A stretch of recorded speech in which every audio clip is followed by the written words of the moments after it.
మహాభారతాన్ని ఫ్యూచర్కి కనెక్ట్ చేస్తూ ఈ లెవెల్లో సినిమాని తీయొచ్చా అని అందరూ షాక్ అయ్యేలాగా నాగశ్విన్ ఇచ్చినటువంటి ఒక విజువల్ వండర్గా కల్కి సినిమాని అందరూ అభివర్ణిస్తున్నారు. ఎక్కడో కొంతమందికి నాలాంటి వాళ్ళకి తప్ప నాకు నచ్చలేదు. సో అట్లా కొంతమందికి తప్ప మిగతా వాళ్ళందరికీ 80% ఆఫ్ ది ఆడియన్స్కి సినిమా చాలా అద్భుతంగా నచ్చింది అనేసి టాక్ అయితే నడుస్తుంది. సో గోయింగ్ ఫార్వర్డ్ సినిమా ఎట్లా కలెక్ట్ చేస్తుంది ఏంటి అనేది, అంటే అల్టిమేట్గా ఏ సినిమాకైనా కలెక్షన్స్ అనేవి పారామీటర్. మీకు కలెక్షన్స్ అద్భుతంగా వచ్చి క్రిటిసిజంలో ఫెయిల్ అయిన సినిమాలు, అంటే క్రిటిక్స్కి నచ్చని సినిమాలు చాలా ఉంటాయి. లేదు కలెక్షన్స్ రాక క్రిటిక్స్ తిట్టిన సినిమాలు చాలా ఉంటాయి. కలెక్షన్స్ అద్భుతంగా ఉండి క్రిటిక్స్ కూడా బాగున్నాయినటువంటి సినిమాలు డిఫరెంట్ ఉంటాయి. సో దీని మీద ఇంకా క్రిటిక్స్ తమ యొక్క అభిప్రాయాన్ని పెద్దగా ఓపెన్ అప్ అవుతున్నట్టు ఏం కనిపించట్లేదు. సో చూడాలి. బట్ డే 1 నెంబర్స్ ప్రభాస్ స్టామినాని, ప్రభాస్ యొక్క లెవెల్ని నెక్స్ట్ లెవెల్కి తీసుకెళ్లేలాగా ఉన్నాయనేసి అంటున్నారు. ఎందుకంటే మీకు సినిమాకి ఫస్ట్ నుంచి ఒక రాజమౌళి సినిమా టైప్లోనో, సలార్ ప్రశాంత్ నీల్ సినిమా టైప్లోనో, ఆదిపురుష్ లాంటి ఒక రాముడు కథ కాపడం వల్ల హైప్ పెద్దగా లేదు. కానీ ఎక్కడైతే నాగశ్విన్ తన యొక్క డీటెయిలింగ్స్ కోసం వీడియోస్ తీసాడో and Bujji and Bhairava click అయిందో, ఇట్లా సెకండ్ ట్రైలర్ క్లిక్ అయిందో, జనాలు కూడా సినిమా మీద బ్రేక్ డౌన్ చేయడం మొదలుపెట్టారు. అండ్ మోస్ట్ ఇంపార్టెంట్లీ అన్నిటికీ మించి గుంటూరు కారం తర్వాత పెద్ద హీరో సినిమాలు ఏమీ రాలేదు. అండ్ గుంటూరు కారం కూడా ఫ్లాప్ అవడం సంక్రాంతి టైంకి వచ్చింది. ఇవన్నీ కలగలిసి ఈ సినిమా మీద డే 1 ఓపెనింగ్ మీద చాలా గట్టి ఎఫెక్ట్ పడిందని చెప్పుకోవాలి. ఈ మూవీని షేర్స్ పరంగా ఎంత వచ్చిందో చెప్తున్నా. 370 కోట్లకి ఈ సినిమా మనకి బ్రేక్ ఈవెన్ అంటాం కదా. సో 370 కోట్లు ఫైనల్గా సినిమా థియేటర్ నుంచి వెళ్ళిపోయి కలెక్ట్ చేస్తే సినిమా హిట్ అయినట్టు లెక్క. 371 కోట్లు వచ్చిన హిట్ కింద లెక్క. 368 వచ్చిన ఫ్లాప్ కింద లెక్క. మన సినిమాటిక్ బాక్స్ ఆఫీస్ నెంబర్స్ చెప్తున్నా. ఒక సినిమా అనేది దీన్నే డిసైడ్ చేస్తాను నేను. అట్లా ట్రేడ్ నెంబర్స్ ఇవి. ఒక సినిమా మనకు నచ్చడమే హిట్ అయిపోయినట్టు లెక్క, నచ్చకపోతే ఫ్లాప్ అయినట్టు మన దృష్టిలో. కానీ ట్రేడ్ వర్గాల ప్రకారం అయితే ట్రేడ్ నెంబర్స్ అయితే అట్లా ఉంటాయి. సో ఒకసారి మనం డే 1 వచ్చినటువంటి కలెక్షన్స్ చూద్దాం. నైజాంలో ఓన్లీ తెలంగాణ ప్రాంతంలో ఈ మూవీ 16 కోట్లు కలెక్ట్ చేసింది. 16.5. సీడెడ్ 5 కోట్లు. సీడెడ్ యాక్చువల్లీ బాగా తక్కువ వచ్చింది. చాలా సినిమాల కంటే ఇది వెనకబడింది. టాప్ 3లో ఉండాల్సింది సీడెడ్లో బాగా వెనకుంది. ఎందుకంటే ఇది కాస్త సైన్స్ ఫిక్షన్ డ్రామా అవడం, మరి మేబీ ఆ ఏరియా వాళ్ళు దాన్ని ఇష్టపడకపోవచ్చు. Uttarandhra 4.60 crores, Guntur 2.75 crores, east 3.35 crores, west 2.46 crores, Krishna 2.40 crores, Nellore 1.25 crores. So మొత్తం మీద ఆంధ్ర తెలంగాణ కలిపి ఈ సినిమా షేర్ చూసుకుంటే 38 కోట్లు కలెక్ట్, 38.5 కోట్లు కలెక్ట్ చేసింది షేర్ వరకు.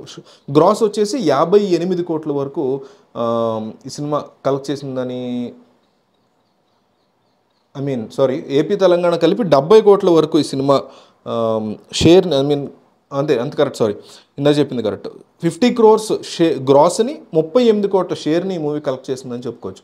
సో కర్ణాటక పరంగా చూసుకుంటే 5 కోట్ల షేర్ని, తమిళనాడు 2.5 క్రోర్ షేర్ని, కేరళలో 1.3 క్రోర్ షేర్ని కలెక్ట్ చేసింది.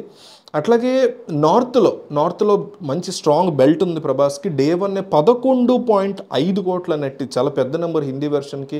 సో ఓవర్సీస్లో 29 క్రోర్స్, ఇది కూడా చాలా పెద్ద నెంబర్. సో ఓవరాల్గా చూసుకుంటే మీకు ఈ సినిమా డే 1 షేర్ వచ్చేసి 88 కోట్లు, గ్రాస్ వచ్చేసి 164 కోట్లు కలెక్ట్ చేసింది.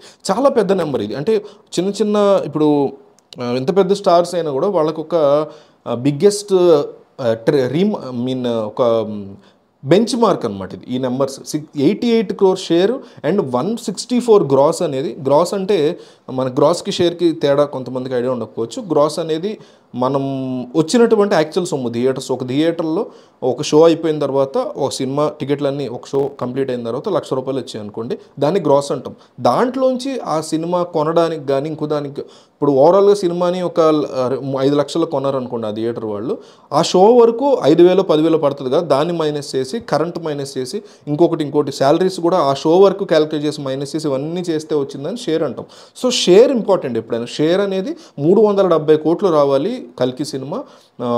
డే 1 88 క్రోర్స్ వచ్చింది. డే 2 అంటే డే 1 టాక్ చాలా ఎక్సలెంట్గా ఉంది. అందరికి ఇందాక చెప్పినట్టు నాలాంటి వాళ్ళకి తప్ప కొంతమందికి, చాలామందికి సినిమా బాగా నచ్చింది. మంచి మౌత్ టాక్ ఉంది. రివ్యూస్ కూడా చాలా బాగున్నాయి. మేబీ డే 2 కూడా మంచి నెంబర్స్ రావచ్చు. అంటే డే 1 వచ్చిన నెంబర్స్ ఏ సినిమాకి డే 2 రావు.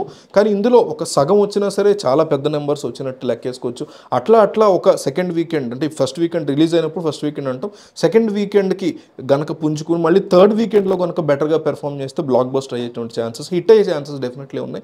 370 crores అనేది బ్రేక్ ఈవెన్ నెంబరు. అంటే ఇట్లా జరిగితే హిట్ అవుతుంది అంటున్నా. నా దృష్టిలో ఇప్పటికీ నేనైతే ఈ మూవీ బ్రేక్ ఈవెన్కి దగ్గరికి రావచ్చేమో తప్ప బ్రేక్ ఈవెన్ అవుతుందని నేను రివ్యూ రోజు చెప్పా, మళ్ళీ ఇప్పుడు చెప్తున్నా. టాక్ బాగున్నా, రివ్యూస్ బాగున్నా, నేను తప్ప చాలామంది అద్భుతంగా ఇచ్చారు.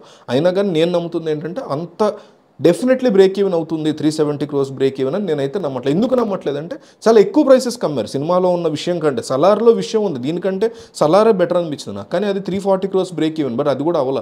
అట్లాంటిది ఇది కాస్త కన్ఫ్యూజింగ్గా ఉంది కదా, అవదేమో నా ఉద్దేశం. లేదు, ఫ్యామిలీ ఆడియన్స్, మహాభారతం ఇవన్నీ కూడా ఉన్నాయి, చాలా రోజుల తర్వాత థియేటర్లో ఒక విజువల్ వండర్ వచ్చింది, ఫ్యామిలీస్ అందరూ వెళుతున్నారు అంటే హనుమాన్ టైప్లో కనుక వెళితే మాత్రం ఇక ఈ సినిమాకి స్కై లిమిట్గా పెద్ద బ్లాక్ బస్టర్ అయ్యే అవకాశం ఉంటుంది. Either can happen, let's see what happens.